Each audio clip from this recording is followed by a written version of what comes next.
It's hard to believe, but Heroes Con was already 2 weeks ago, though I never left in my mind. I'm still living down in Charlotte. So before I'm forced to deal with some very costly therapy, telling myself that I really have moved on from there, let's go ahead and reminisce on what was my favorite con weekend I've ever been to. I'm Bunkmaster B, and today we're going to be talking about the people I met, the things I picked up, and just the general vibes that we got from Heroes Con 2025. Now, we're going to do this a little bit in a chronological order. I'm going to be just going through the course of the weekend, talking about who I met up, putting up pictures where available, and kind of showing off my haul. So there's not going to be a specific recap section, haul section, or anything like that. So let's just go ahead and get on into it. So I fly down into Charlotte, get there right about noon.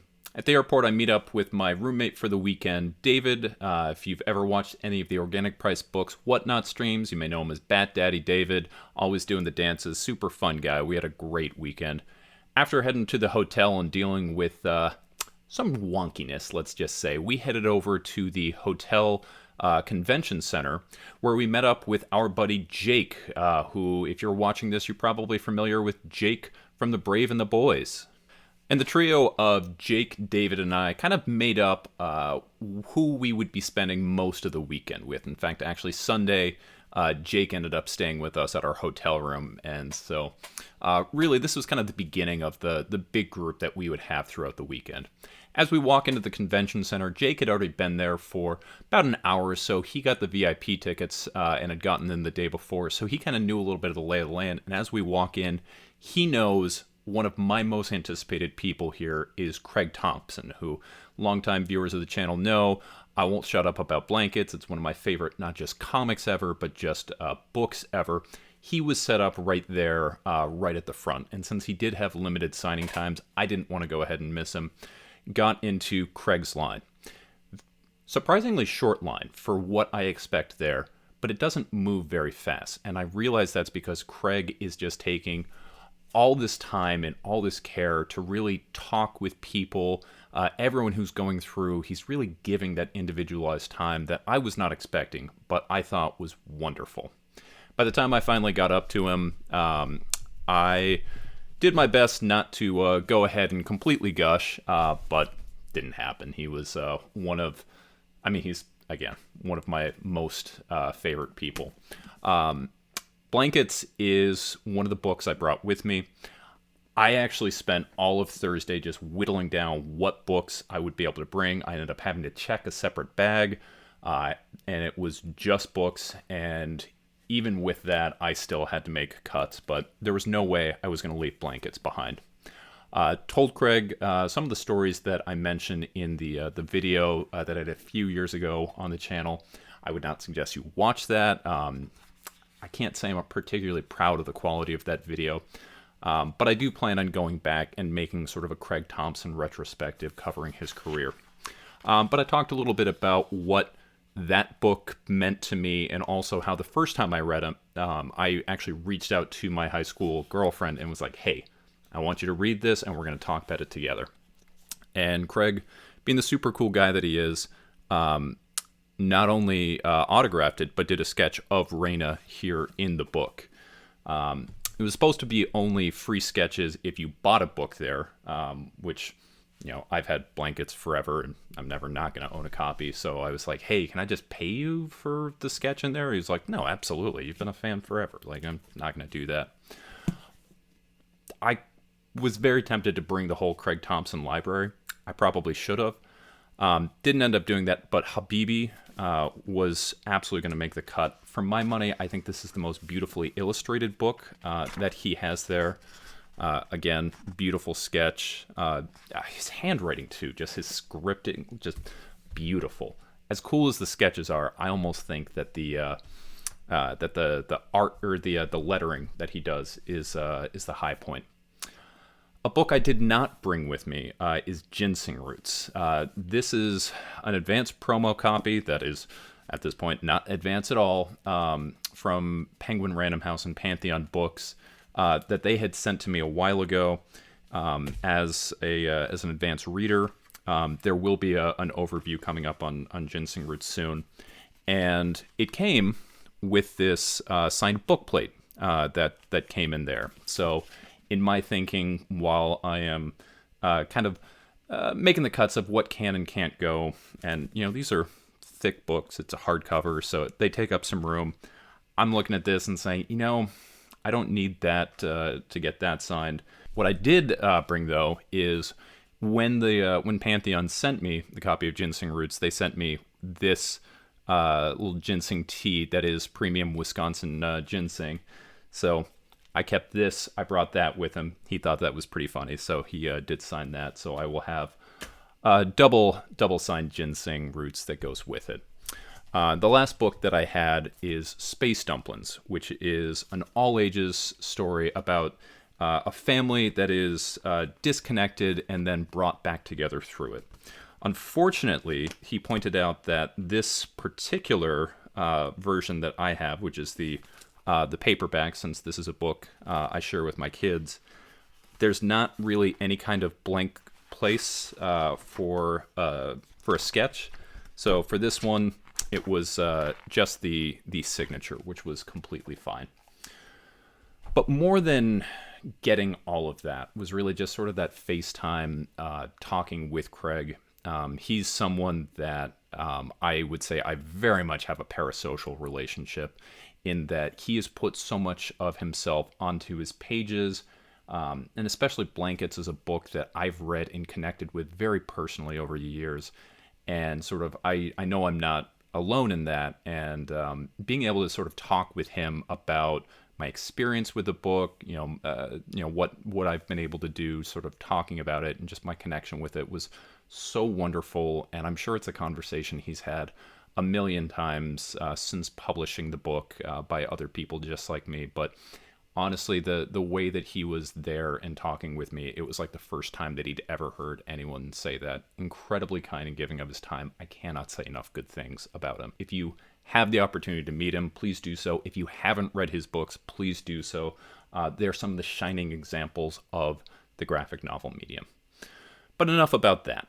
Next up, the only pre-show commission that I had lined up. I'm not generally a commission guy. I'm way more of a publish page kind of guy. Was David Peterson from Mouse Guard. I'm a huge fan of the Mouse Guard series. I'm currently pulling the series that's going on right now. Again, expect that later this year, as long as I follow through with it, we should be seeing both an overview of the new Mouse Guard series that's going on, and I want to do a whole sort of Mouse Guard from beginning to end retrospective. So, again, space is limited, so I did not bring my big artist edition black and white of the basically the absolute edition for Black Axe, but I did bring my 3 hardcovers that make up the course series: Fall 1152, Winter 1152, and the Black Axe. And on each of those, he signed them and drew this cool little mouse head right there. So got all of those signed in sketch on the inside of the hardcovers, and then just for 2 of sort of the floppies, we have issue 1 of Dawn of the Black Axe, which is the series that's going on right now. So this is the first one of sort of the core series that's going on that David Peterson is himself not drawing. He's only working on colors for this one. He's working with Gabriel Rodriguez. He also said that he will never be doing just the colors for anyone again, because he said it's almost doing more work by doing the colors than he would. I suggested, well, what if you had someone do the flats for you and whatnot? And he said he's never worked with another colorist, so he doesn't have that relationship. So taken longer than he thought. But he also talked about some of the plans that he has going forward for the series, scheduling, timelines, really exciting stuff, really, really fun. Also signed my Owl Hen Caregiver and Other Tales single that I have. It was really fun. But for me, the big thing that I got from this, and one of the 2 big pieces I got from the weekend, is this right here. This is a sketch cover that he did for me on a blank 20th anniversary reprinting of Belly of the Beast, the first ever issue of Mouse Guard.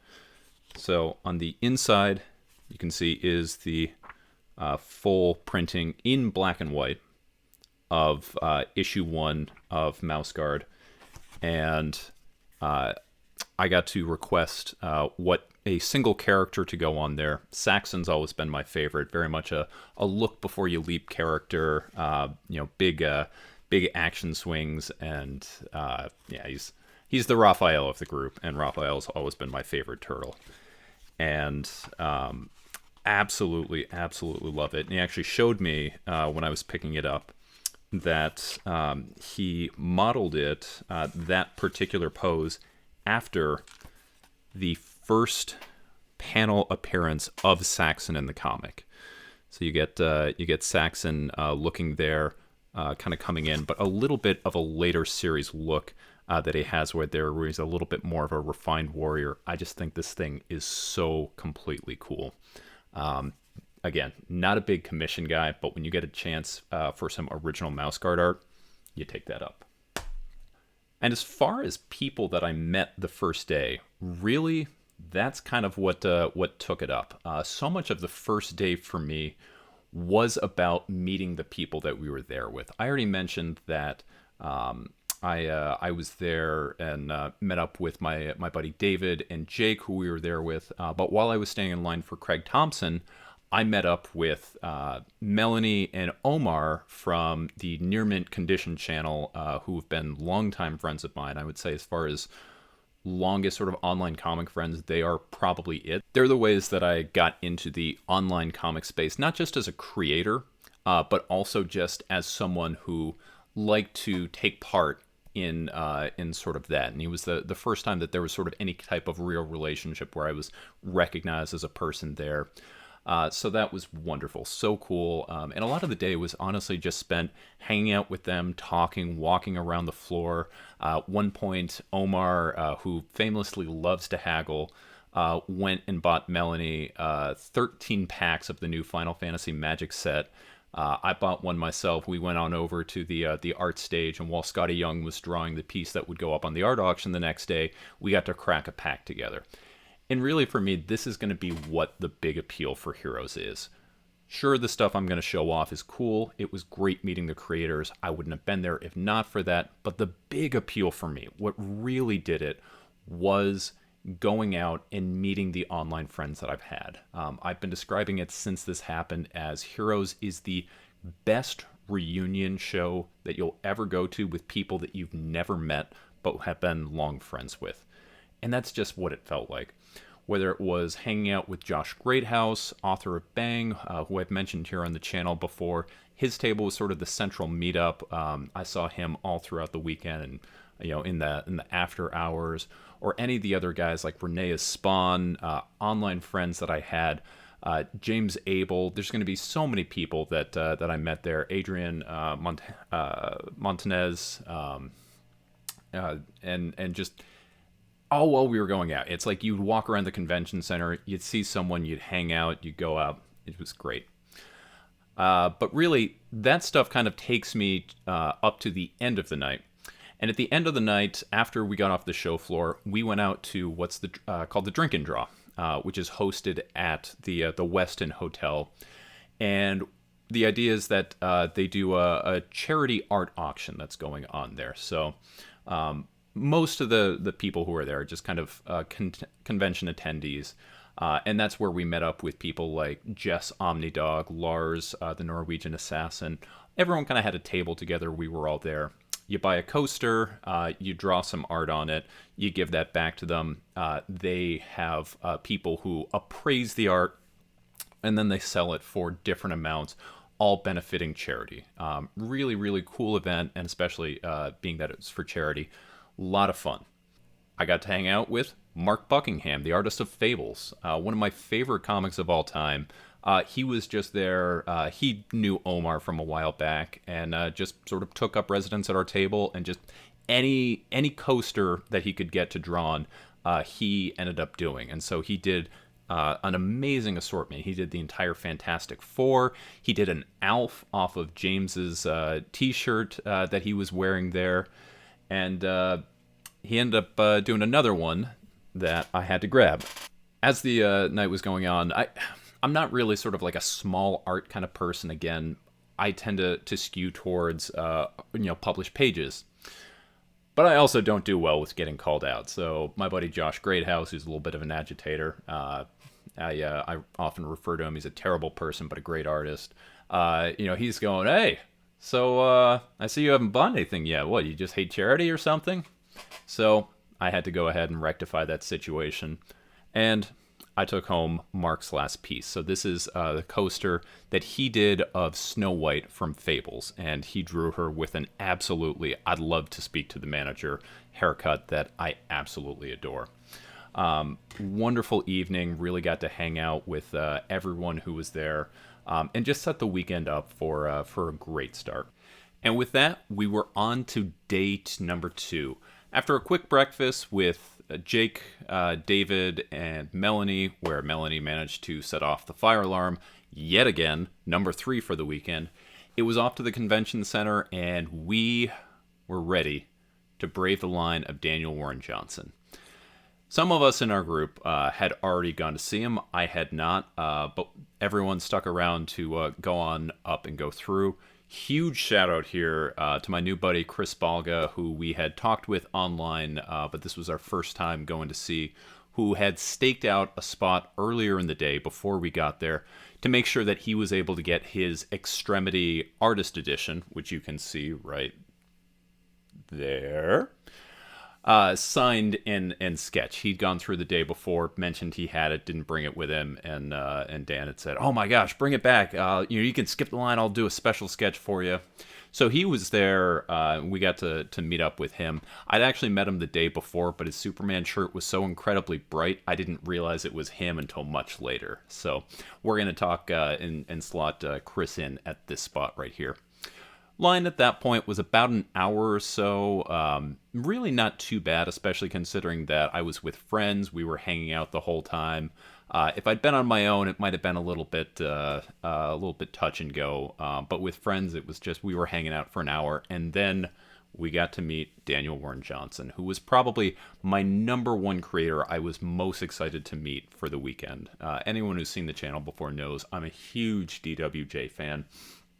He was actually one of the ones that the day before I really had to whittle down, what I was going to bring to have him sign what was most meaningful. I still probably brought more than I should have, but just he's done so many great things. It was wonderful. And when I finally got to meet him, he was just as incredibly kind and engaging as you could hope.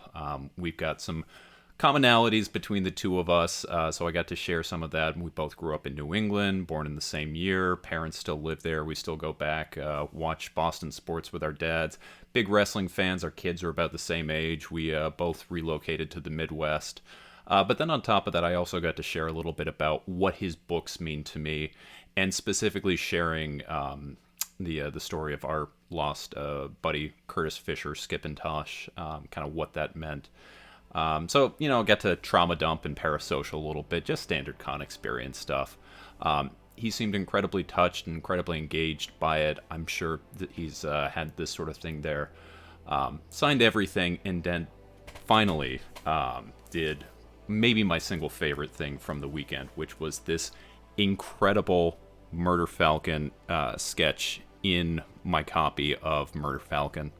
And he actually went the extra mile. One of the things that I'd brought with him were the magic cards that he had done previously, and I kind of shared a story about how when Skip was getting sicker, he was a big DWJ fan. I mailed the first batch of cards that he did out to him, and unfortunately by the time that the second set for March of the Machine came out, he had passed, and I had purchased them for him, but I wasn't able to send them, and I kind of just shared that, I have those going on, and apparently it meant enough to him that when he did my Murph sketch, you can see he's actually there playing Magic, and he had me hold up the card back so he could sketch the back of that. Wonderful experience. Had there not been a huge line, I would have happily talked with him for another 30 minutes. We barely got to scratch the surface about the state of AEW wrestling, but I cannot say enough good things about him. Wonderful talent, wonderful human. So once we got done with that, we were kind of back to doing a little bit more walking around and going out and seeing different things. My next big mission that I wanted to see for that day was Dave Chisholm. Dave has been doing some absolutely great stuff for years. He did my buddy BJ Kick's Book of the Year, the Miles Davis graphic novel bio from a few years back. And for me personally, he is the artist on Spectrum, which, spoiler, is going to be one of my books of the year, coming out from Mad Cave with Rick Quinn. I had all of my issues there with that. And then also he's been working on Plague House, which is coming out right now from Oni Press. So I'd walked by a few times on Friday. He'd always had someone at his table. And so when I happened to finish up with the line with DWJ, went up, saw he was free, so I was like, hey, this is my opportunity. So I went up and start chatting with him, and I show him Spectrum, and he laughs and turns to this guy standing next to him. He's like, see, I told you people would bring this book. And then he introduces the guy standing next to him, who was not credited as being at the con, was Rick Quinn, the author and writer of Spectrum. And we got to have just a really fun conversation. We were probably there for about 20 minutes or so, just talking about how much I enjoyed the book, kind of what the inspirations were, next projects, other Dave Chisholms that exist, including one in Denver that just randomly sent him granola because it looked good on Facebook. Really fun conversation. And while talking about it, I mentioned that in certain social circles, I'd shared my love of Spectrum, specifically the art, and I mentioned one specific page. It's a page from issue 2 where a character goes into an art exhibit, and it's a mirror effect, kind of a kaleidoscope thing, just absolutely beautiful page. And Dave goes, oh yeah, you mean flip, flip, flip, flip, flip, flip. And he shows me the portfolio, and he's like, yeah, I have that page right here. To that point, I did not realize that this was a series that had been done with physical media. I'd looked at Dave's website before. There was never any pages that were for sale there, so I assumed it was digital.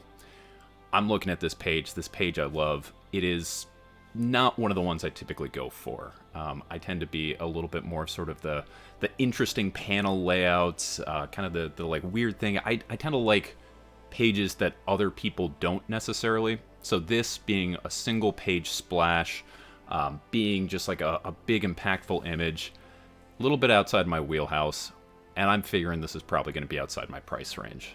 So I'm looking at it and I'm like, man, this is great, and it's my favorite page from the entire series. And so I sigh and I ask him, all right, how much? And he gives me an incredibly, incredibly reasonable figure, one far below what this page should have been. After fighting with my phone for a while to get service, I managed to end up grabbing the page, which you can see right here. This was my biggest purchase of the weekend. I'll be honest, I didn't plan on buying any original art, but I wasn't going to not do that.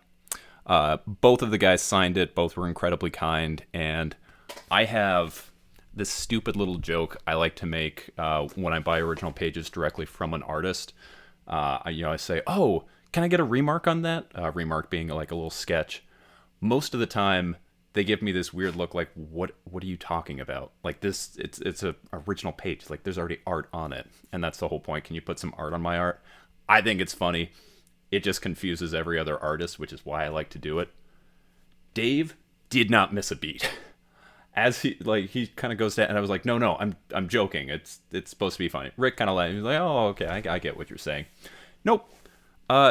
Dave just went with it and drew a little sketch of Echo, the antagonist from the series, which I thought was just incredibly funny, incredibly kind. Can't say enough good things about those guys. Also picked up some books from Dave that I had heard of but hadn't got to check out before. So in addition to the signed issues of Spectrum, Also picked up Canopus, which is a book from Scout that I'd heard of, but I didn't realize that Dave had done this one. Did a cool little sketch in there. And Enter the Blue, where he did another cool little sketch. Can't say enough about those guys. And then from there, I had to go say hey to my friend Sorah, who is an amazing, amazing artist of girly comics and specifically covers.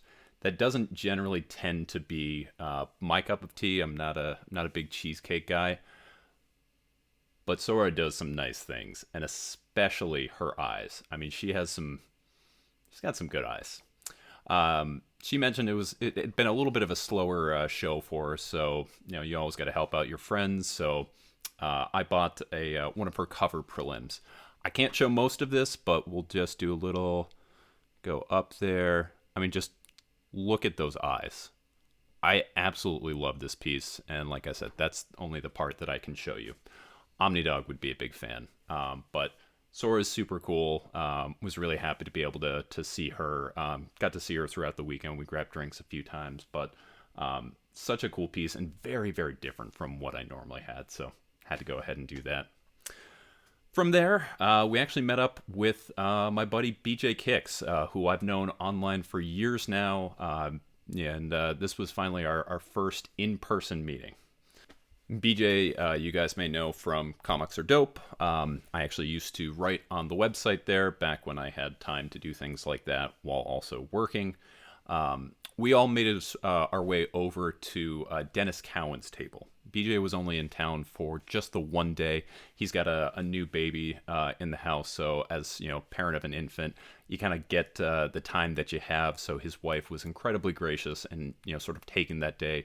He was also going to be hosting a panel a little bit later, so this was our time to kind of hang out and chat. And while we were waiting in line for Dennis, who I've met a number of times, you can actually see, had it right the first time. One of my sort of most treasured comic items is the signed and remark question issue #1 that he did for me years ago, the first time I met him. Met him a number of times over the years now, and it's always a treat. Dennis is he's awesome. I don't fully know what when the kids are talking about aura, but I mean, this guy has a presence about him. I don't know if that means he has aura too, but just, he's one of those guys that you're there. He's joking around, he's doing things, but you kind of stand up a little bit straighter, you're a little bit on your game. And of course, he's doing some of the best art in comics history. So I had come specifically with my milestone compendium, because over the years I brought a number of question stuff, which is my favorite series that I've ever had. But I'm also a big fan of Milestone that BJ kind of turned me on to, and I realized I'd never thought to bring that with me, and he's one of the founding fathers of it. So I had that to get signed and going there. His sister is his handler, and she was kind of approaching everybody to handle the payment stuff before you got up there. And one of the cool things for me was as we were getting closer, and she was going up and saying, "What do you have?" And she's like, "Hey, wait a sec, I know you, right?" And it was just kind of cool that, like, over the the years that she actually recognizes me. Little like, oh, I didn't get the full auntie treatment that BJ Kicks did, but just the fact that through our limited interaction, she knew me. That was cool. So the big thing that I was there for was to get my my milestone compendium #1 signed and remarked, which I did. Except I'm an idiot, and I'm still mad at myself for this. So this is an awesome Icon remark that he did. For those that aren't familiar, that's Icon right there. He starred in the Icon and Rocket series. That was one of the 4 main Milestone launch titles. Little funny moment before I was getting that there. I have a hardware print that was signed and remarked by him that I got years ago. And so as I was going, he asked me who I wanted, and I said, you can just do whatever you want. I do already have a hardware remark, so, maybe not him. And he kind of looks at me. Hardware is the character that he drew of the 4 Milestone characters. Of course, he's drawn everybody over the years at this point. This cover is done by him, as are the other ones that have come through. But he was the interior artist on Hardware. And, he just gives me this look, and he was like, oh, Oh, so the only one you don't want is the one I'm drawing. And BJ's cracking up there. That he's going. He's like, oh, of all the people not to tell Dennis Cowan that you're going and doing that for. But he ends up doing this awesome icon. The reason I say I'm an idiot and I'm mad at myself, if we can focus in, you might be able to see on the face that there is some pen smudging. So this was not originally just a Sharpie remark, which at this point is kind of what that is. Dennis, after he did the Sharpie, went in with a pen and pen inked this in sort of his classic style, where he gives sort of texture with his like really scratchy lines that give him his characteristic. I was so in awe of that. I was so excited. I didn't check to see if that ink was dry. I was so concerned about the marker ink, because that's the one that I'm thinking of, that I just sort of took it for granted and went, oh, that's dry, must be ready to go. So I put it in my bag, and I don't realize until later I've got an ink stain all over my hand. So I ruined this awesome remark. So the next time he's at a show that I'm at, I'm going to have to bring it back and say, hey, can I get you to re-ink this? I won't be stupid this time. But there was one more thing I was actually there to have him do. So my buddy David, who I was spending the weekend with, he is actually like a little bit of an artist himself. And he told me before the show, he's like, hey, who's your favorite character and what's your favorite color? I didn't really think much of it. I didn't know what to expect, but I tell him, oh, favorite character is a question, and my favorite color is blue. So as we get to the hotel room, he brings out this awesome hand-drawn question shirt from one of the covers of the question. It's popping up on screen right now.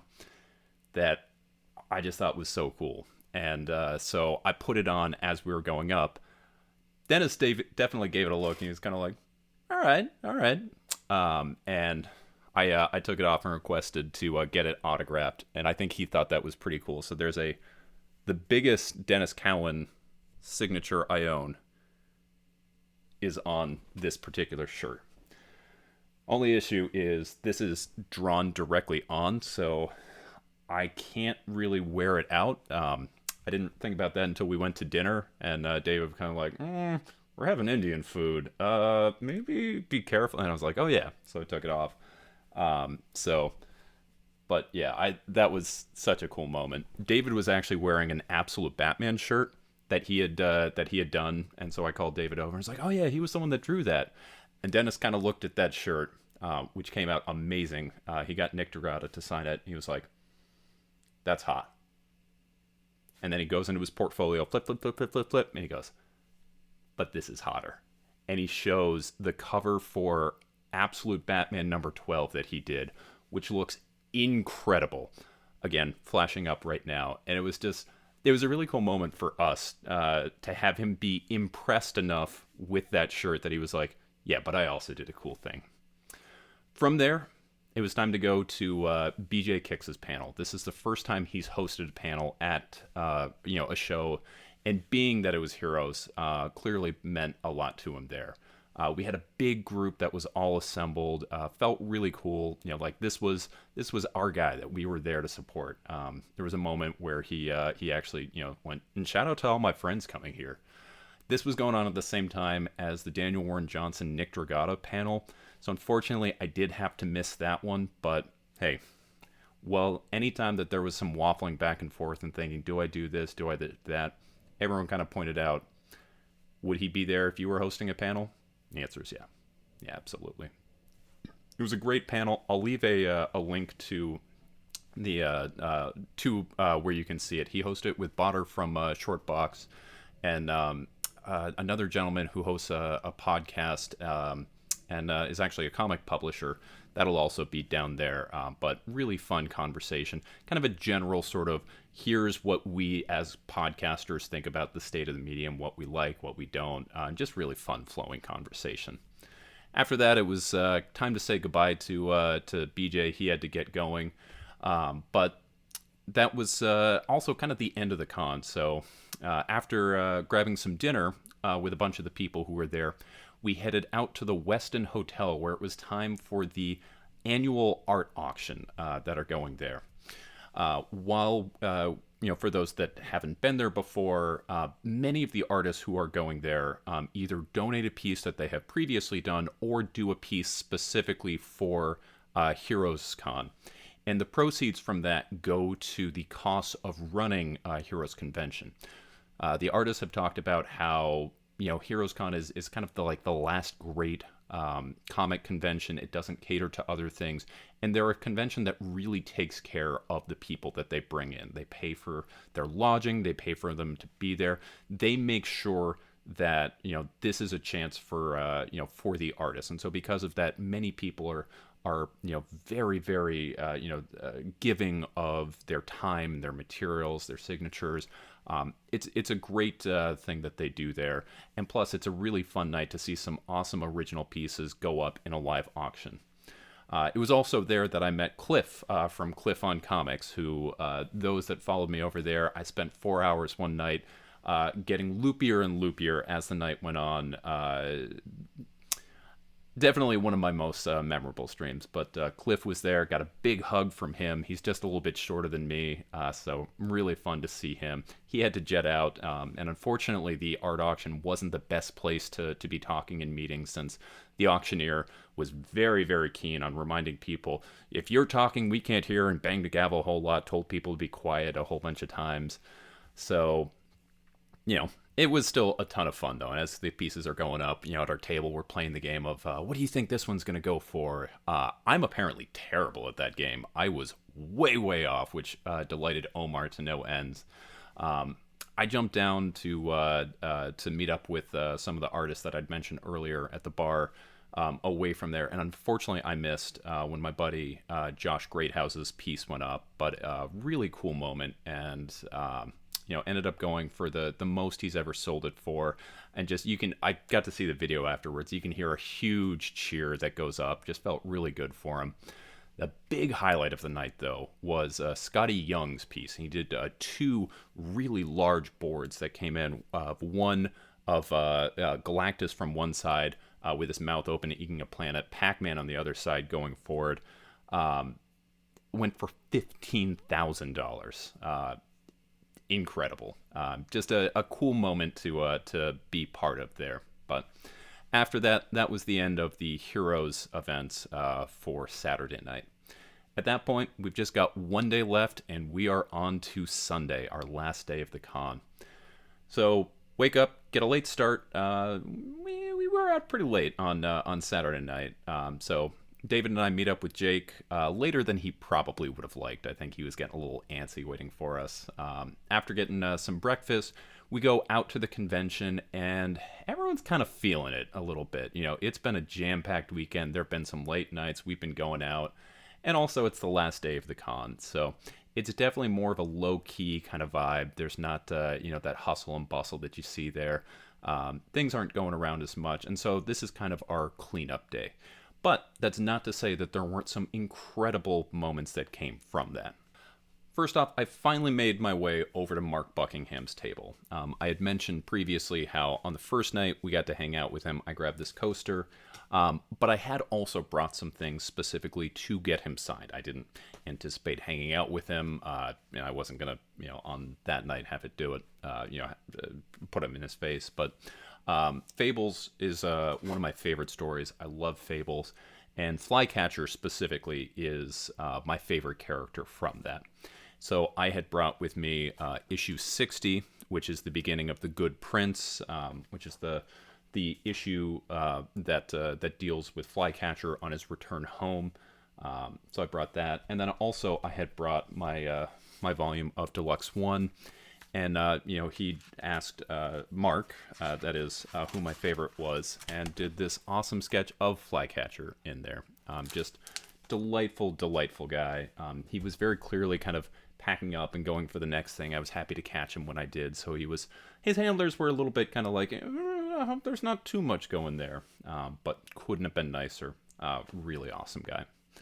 From there, I went to someone I'd actually seen earlier in the weekend, but didn't get to devote the time that I wanted to.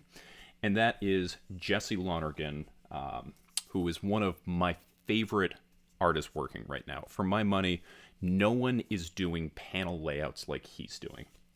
He is, for those that aren't familiar, was the artist behind Man's Best, book that he did with Porshnak, from those that read The Good Asian or Infidel, may be familiar with his work. This is coming out when I finally end up getting around to doing my best books of 2024, over halfway through this year. This is a book that shows up on there. So I brought a few of the issues I have. Number 1, the Ash Can, and issue 4, which is an issue that I have an original page from, along with New Gods number 2, one of my favorite books from this year. That he has a short little story at the beginning of, and Arca, a graphic novel that he did from IDW, I think at this point 2 years ago, that was previously on my best books of 2023 list. While I was there, I grabbed a We Ride at Night, which is this sort of fan comic that he's done about sort of not quite, the Bat family, but like this sort of like street level Batman family character knockoffs. Really just, you can see like very cool, fun style, just something that he wanted to do together. Again, like you can see, look at the emotion that you get there in that Batman. The big appeal for going there, outside of meeting Jesse itself, which was kind of one of the big ones, is his debut. Not debut. He's got a new graphic novel that's coming out later this year called Drome, Drome.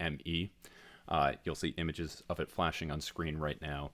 And it's not for sale yet, but he said he was going to have one printed copy that was there that people could flip through and take a look at. When I got to his table on Sunday, he was not there at that moment, which worked out great for me because I got to just pick it up and read, I think, about half of it or so. Again, you can see some of these images that are going there. Very limited words. He lets the art do the really do the storytelling. It is a trippy, out there story. It's got one of my favorite fight scenes, and it does one of the things that I love in comics, where it alternates between a lot of very sort of like technical panels that involve a lot of sort of storytelling and movement, and we're getting from here to here to here to here to here to here to here, going through that, flipped with a very impactful action panel on the next page. Really cool stuff that was going there. I can't wait for this to come out. This was one of my most anticipated books of the year, and everything I saw there shows that it still is. Following getting to talk to Jesse, his table mate was Jared Cullum, who I had been hoping to talk with earlier. He does some amazing watercolors, and earlier in the show, when I walked by his table, I'd seen these amazing Power Rangers paintings that he had done, where it starts with like a sketch outline and sort of goes through the morphing process until it came to a final painted Power Ranger. They looked super cool. I was really into checking them out, and by the time I got there on Sunday, he'd been cleaned out. Very clear that he had a great show, which obviously we love. We want to see our artists supported, but for me, I was a little sad that I got there too late to really grab any of the stuff that I had in my eyes on. But one thing I did get to grab is this oversized hardcover of his graphic novel Cody, which is one that I'd seen but I'd never checked out. It was one I wanted to pick up directly from him, anytime you can, which he autographed and did this cool little sketch for. But the kicker here is this edition only came out in French. He had sold through all of his English language trade paperbacks, which actually worked out fine for me, because this way you get the amazing watercolors, oversized, the story of a little girl and her bear friend. And I actually have to speak a little bit of French, and given that this story is mostly told through the paintings that are in there, kind of worked out perfectly for me, and especially because it is an all-ages tale. the language that's used there seems to be a little bit easier. When I was flipping through, I was able to actually follow along, and so I can't wait to first read this on my own and then read this with my kids. But Jared is definitely a guy I'm going to be keeping an eye on, and especially looking to see if maybe I can set up something after the fact for some Power Rangers stuff. From there, I was pretty much done with the show. I was feeling pretty, pretty tired, getting low down on my juices. But my buddy Josh kind of steered me in a direction. He said, "Hey, there's one guy I need you to meet before you end up leaving." So the night before, while we were at the art auction, there was a piece that went up that I really had my eye on, which was a painting of Bandit, the dad from Bluey. And I'm a huge Bluey fan. We're a huge Bluey family. And I went pretty high, but I can't go too high on something that's going to be, like around the kids, because, hands are going to go all over it and just not go. So it went a little bit outside my price range.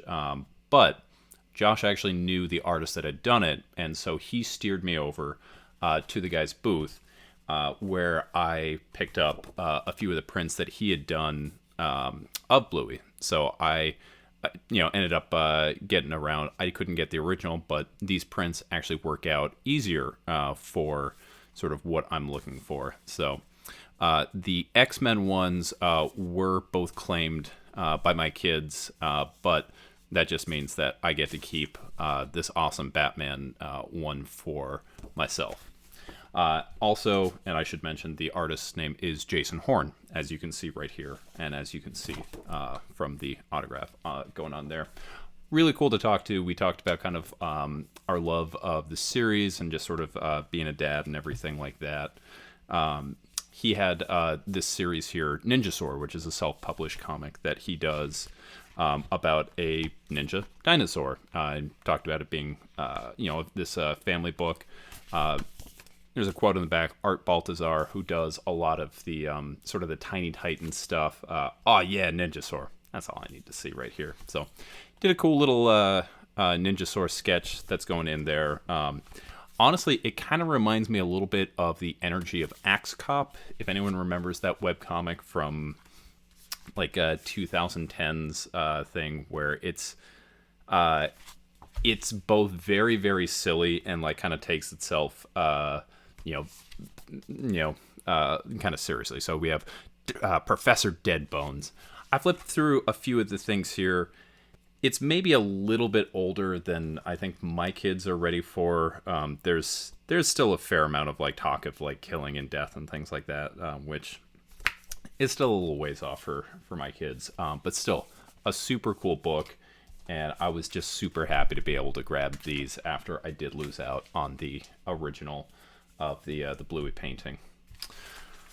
Second to last was an original artist who I kind of mentioned earlier in the show, but was actually set up next to my buddy Josh, and he, kept telling me all throughout that I needed to go see this particular artist, and he was like, "This is your kind of comics," and I was so glad he finally got. This is Gwen Moore. They go by Gem, and they made some of the most interesting, just sort of physical comics that are there. They made some of the most interesting comics physically that were there. I picked up two of their comics that were just sort of fascinating to me. So the first one is called Streaks, and Jem explained that they have astigmatism, and I don't.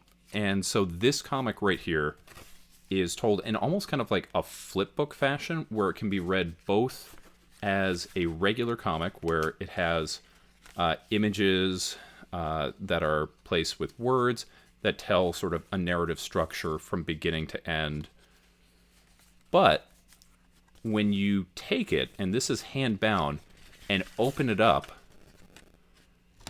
you get an experience that mirrors what driving with the astigmatism is like. And Gwen was telling me that they assembled this all by themselves, and it's such this cool way of a comic that can be read multiple ways, and a way to experience something that I don't have, but with driving at night. I thought that was super, super cool. But my favorite of the things that I got from Gwen's Table, or Gem, is this fish comic. So it's called Carpe Diem, and every single one was put together with actual newspaper, like you were going and getting fish at a butcher shop, or a fishmonger in this case. So once you actually get it out, again, hand binding that you can see right there. And it tells this really neat story, just very sort of simply told, of a fish wishing that they were human and a human wishing that they were fish. Mostly told through the pictures. Has some things that I'm a sucker for, where it's got the vellum paper overlay, and then you open it up, and it goes there, and you get this different image, but told specifically with the fish, with lots of very sort of deep blue hues, and just really loved the look of this. This was exactly the kind of independent comic artist that I wanted to check out, really kind of pushing what is a comic. I've read through this a few different times, and this was just so cool. I love that there was an avenue for this type of thing. And that took me to just about the end of the show. At that point, most of the artists were all kind of packing up, getting ready to go, call it a weekend. I was feeling pretty trashed. It'd been a long weekend for everyone, but I knew I had one more purchase, and I knew going into this that the last thing I was going to pick up from the show had to be one thing and one thing only. And that was this X-Men print by my buddy Josh Greathouse. This was a print of the original that he had put up for the art auction. And nice thing is I didn't have to spend the $1,500 that it went for. I left that to my buddy Razor Ramen. There's so much detail in here, and it is such a high quality print. I mean, it is on really nice, thick paper. It's textured, and there's so much going on with this. When this went up for auction, the auctioneer said, "You are not going to find a piece here tonight with more characters." And he's right. I mean, from the individual Brood to the X-Men that you have there all in the background, kind of go through. I'm not even an X-Men guy, and I was just like, there's no way I'm leaving this show without this. Such a cool piece, and again, you got to support your friends. You got to support good art. So going into it, I knew the last thing that I'm buying there is that print from my buddy, Josh. And that was Heroes. It's been a few weeks now, and it still feels so fresh and so fun. I can honestly say this was the best convention that I have ever been to. Not only was there an amazing assortment of comic talent all over, and just, it's so easy to go up and approach there, but also just the community aspect. I mean, it really did feel like this was a reunion of friends that I had known forever that we'd never fully met.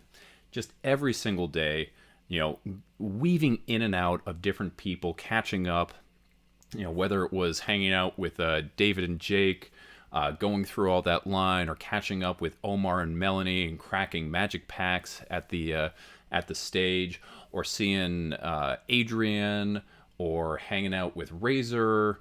I mean, just there were so many people that I couldn't possibly begin to name them all. I've done my best to, throughout the course of this video, name and show pictures of the people that I've had.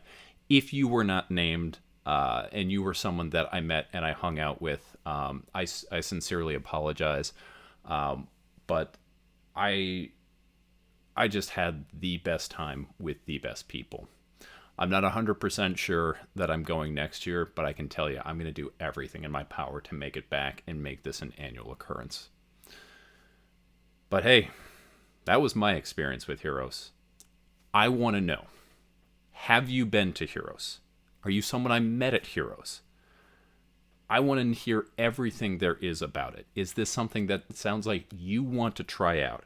If it's not, have you been to a different convention? What was your best convention experience? I want to hear about all of that down below. But until then, I've been Bunkmaster B.